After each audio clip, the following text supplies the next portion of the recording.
Welcome back to another episode of Talk 21. On this episode, so it's me, Sam Genova, with my co-host. David Vitti. And on this episode, our producer said we're going to be doing rapid fire. We've done it once before. We don't know the questions, so this should be exciting. It was pretty fun last time. Let's do it. Let's do it. Let's do it. Ready? How do I prepare my home before I sell it? You got to paint, stage, make sure the place smells good. That's pretty good. That sums it up. Yeah. And staging, really quickly, you got to stage it. Yeah, I got that. That was number 2. Oh, was it number 2? Okay, Yeah. good. Okay. Thank God Dave's paying attention. How long will it take I don't listen to sell anything. my home? Oh boy. So pricing's everything right now, and because we're doing all we can to showcase it, so it's going to be in the best of light. So we need to get it priced right. If it's not selling in 30 to 60 days, it's definitely overpriced. We're not seeing the 1 week sales anymore. 90 days, definitely. If you haven't adjusted by then, you need to do an adjustment. Price it accordingly. And now this is another question on this topic. What should the listing price be of my home? Can I pick it? Absolutely not.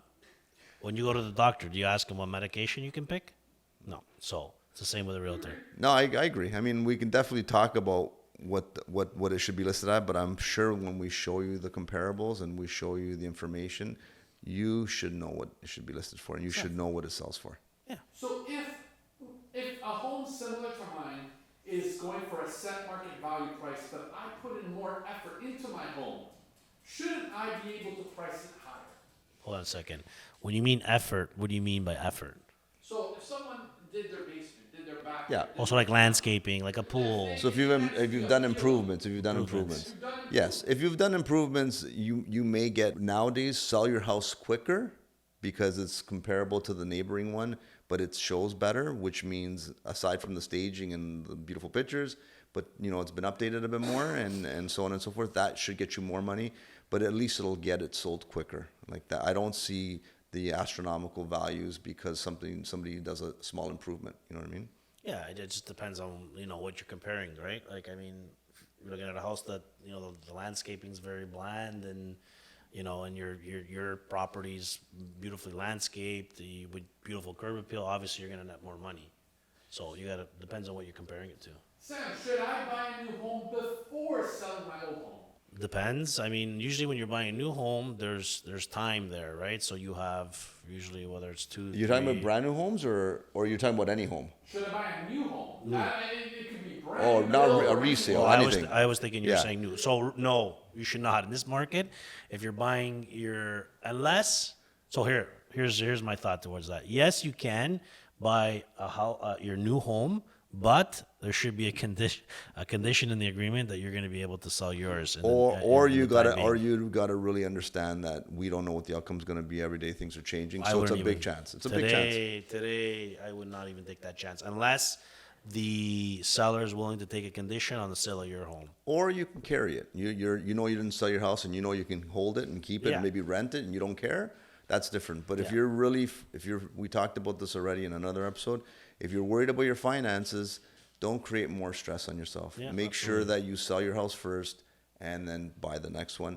If you're absolutely okay with maybe not selling it at the price you want, and I can't guarantee you what the outcome will be, maybe you'll want to keep it as an investment property and sell it. Let's go buy. You know what I mean? But Well if you're said, not, Dave. Well said. Yeah. How does my agent get paid when selling a house? when selling a house. How does he get paid? So what do you mean if I'm listing it and selling it, or if I'm representing a buyer? If you're representing a buyer. Okay, obviously, if you don't know this, we'll go through it really quickly. Somebody takes a listing, the listing agent promotes cooperating agent's commission rate on MLS. So if I'm representing you as a buyer, you're not paying for the services, the phenomenal services, because the payments are made by the listing brokerage, and they're getting remunerated by the vendor of that home, and that's what we get paid. In short form, seller always pays. Perfect. And now, going on to that, how much does the seller pay in closing costs?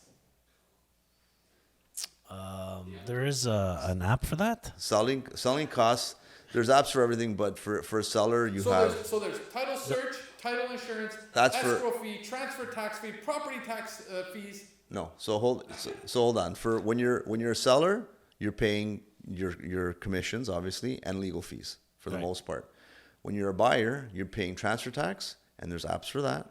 It's not exactly like in GTA. It's roughly around 4%. In the core, it's 4%. Outside of the core, it's 2%. But it's not exactly 2 or 4. It's a staggered scale based on the value. So, Yeah. but there's apps for that exactly. And then you always have, as a buyer, you have always transfer tax and again Lawyer fees? legal fees, and then titles, insurance, and so on and so Escrow forth. and all that? Yeah, so like not so much here. We don't really talk about that, but it's more so like transfer tax and like Closing costs. Closing costs, yeah. Yeah. Sam, at your camera, should I order a home inspection on a home older than 30 years old? If you, Pardon me, no. Younger than 30 years old. I mean, listen, I mean, a home inspection is good to have on Any any home, home, yeah. you know? Even because- even a brand new home, like even a brand new home, Ye- these builders, yeah. you'll be surprised what they're putting Disaster. out there. So, if right now the market's a bit softer and it's more of a buyer's market, and we have the opportunity to do home inspections, like before it was just mad fire, people just buying. Yeah. So now we have some time. I would encourage anybody that's buying, even if you want it in a condo, you can get a home inspection for a condo.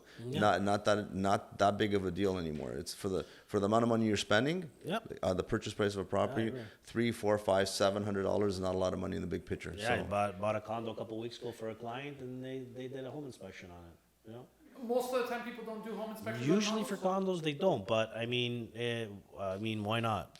yeah, like I mean, your maintenance in the building condo corp takes care of the structural. Like there's no basements, roofs are taken care of by the building condo corp, and so on and so Just forth. inside the unit. It's right? inside units, but I mean, at the end of the day, if it makes the buyer feel comfortable, and it's a nominal cost in the big picture.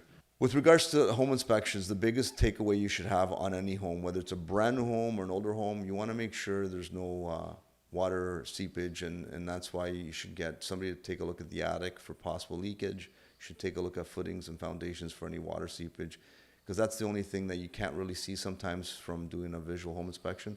So the right inspector will have that for you. Big one. Here goes. What happens if I decide to back out of buying a house? So that depends. Are you firm on that house? Like, If your client gets cold feet about a property, it's okay. Sometimes they have second thoughts. Your real estate agent will look at the situation and evaluate it. Now, that's the question I have for you. What happens if I decide to back out of buying a house? so if you're firm, which means you've waived all your conditions, it's going to be challenging. Could Basically, be. are you screwed? Pretty much. Well, you're like, if you've got a firm offer on a table, there should have been a lot of discussions about whether this is the right home for you and whether you can afford it, so on and so forth. Because we should have like a financing clause in there and a home inspection clause for at least 5 days. So you have time to think about this. But after that, and you waive these conditions, it's hard to get out. You're binding. You have a legal binding Yeah, contract. You have so- a deposit in with the other brokerage, holding it in trust. So it's very hard. It's So not you- unlikely, but you could do it. But Yeah, you're probably going to have legal fees. Get yourself a lawyer and try to get it. But sometimes we can try to get out of it. sometimes, depends on timing of the seller as well. If there's enough time where you can put it back on the market, sometimes you may be able, but it's not easy. When you go firm, it's but you're definitely not in the driver's seat. no. Once you're definitely firm, not. once you're in firm. Now, as a broker, this really applies to you more Yes. so than Sam. If they approach you, right? If they approach your brokerage, do they deal solely with the real estate agent that they're dealing with, or are they working does the entire brokerage have a helping hand in buying or selling for them? Well, with our office, because we're a boutique style office, we're all a big team in essence, right? We can all help each other. But for the most part, a buyer is going to work with one agent. I think that question is more targeted towards a team. If you have a team, Yeah, I guess. He does have a team. Well, we're a brokerage, and we have all independent contractors that work within the brokerage, and we are like a team. But more so, if a client's working with Sam, a client's working with Sam, and then if Sam's not available for whatever reason, like he decides to go on a holiday, which we're entitled to, and he hasn't fulfilled the needs of that client, then they passes them on to us, and we're always here to help each other. basically, our clients never get left. If I'm not here, there's always somebody who's gonna. Right. Yeah. Now, because this is rapid fire, I gotta have a quick answer on this. What's the average days on market for my home? What's Today? the average days? I think it's about 60. Yeah, probably over 60. 45 to 60. Yeah, depending on Now. depending on the areas, but like 45 to 65. It also depends on area, Yeah, right? yeah, And price point. But that- Again, if you're pricing your Isn't that what I property, just said?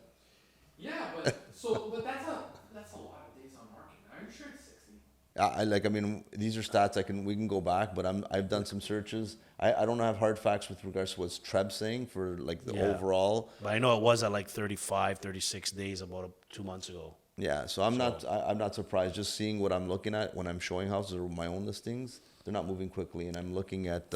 It's not a concrete number, but And then on top of it, it doesn't really matter days on market because I'm finding things are getting relisted.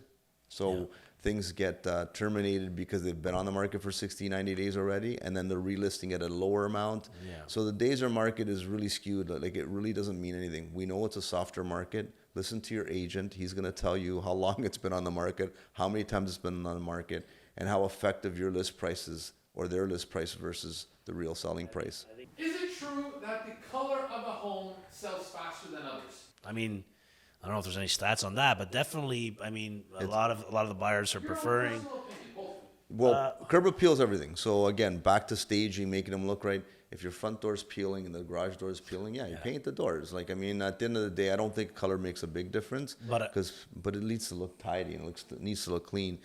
Garbage bins tucked away, weeds. There are trending colors though that people What prefer, about colors right? of the garage doors? I like black. I like Yeah, black. blacks, the grays, Darker. When selling, would you say it's best to just go neutral and get yourselves like a black tone or a dark brown or something that it could be like open to everyone? inside or outside? No, he's talking about. Outside.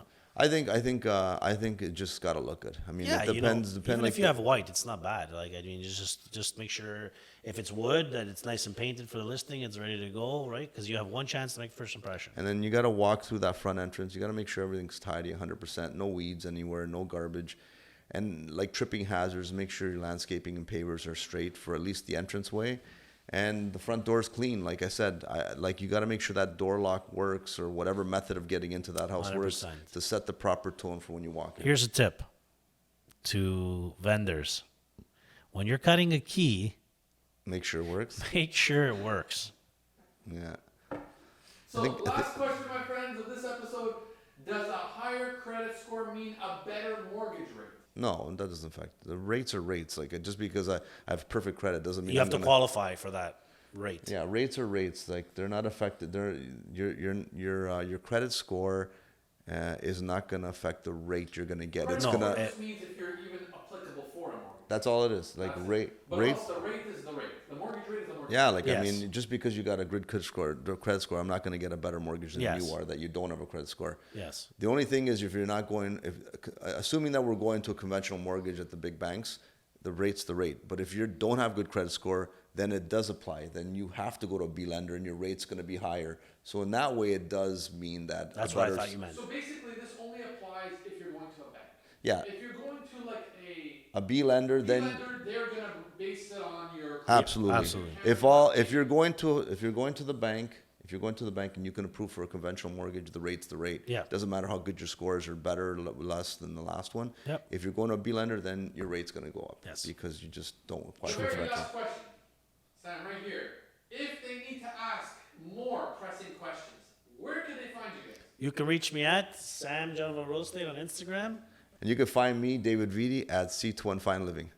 And Perfect. we're on all social media platforms. Yes, you YouTube, Spotify, Instagram, And maybe TikTok. and maybe TikTok. See you next time, guys. Thanks for watching. We'll see you on the next one.